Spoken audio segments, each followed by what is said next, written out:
ஆந்திர சட்டசபையில் பேசிய முதல்வர் சந்திரபாபு நாயுடு, அம்மாநிலத்தில் 13 வயதுக்கு உட்பட்ட சிறார்கள் சோசியல் மீடியா பயன்படுத்த தடை விதிக்க நடவடிக்கை எடுக்கப்படும் என கூறினார்.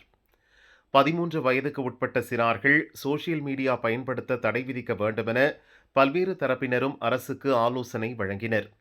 தற்போதுள்ள சூழலில் அது அவசியம் என அரசு கருதுகிறது. அதன் அடிப்படையில் அதை அமல்படுத்துவது குறித்து அரசு தீவிர ஆலோசனையில் உள்ளது. இன்னும் 90 நாட்களில் இது குறித்த அதிகாரப்பூர்வ உத்தரவு பிறப்பிக்கப்பட்டு நடைமுறைப்படுத்தப்படும் என்றார்.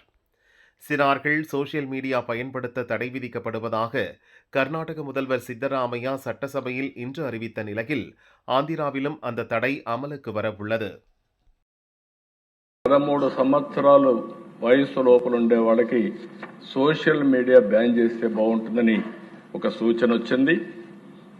తప్పకుండా తొందరలోనే 90 డేస్లో 13 సంవత్సరాల లోపల ఉండేవాళ్లు సోషల్ మీడియాకు అందుబాటు లేకుండా చేసే కార్యక్రమానికి శ్రీకారం చుడతాం. 13, 16 సంవత్సరాలు చర్చ చేస్తున్నాం. అందరూ ఒప్పుకుంటే దాన్ని కూడా ఏం చేయాలని ఆలోచిద్దాం.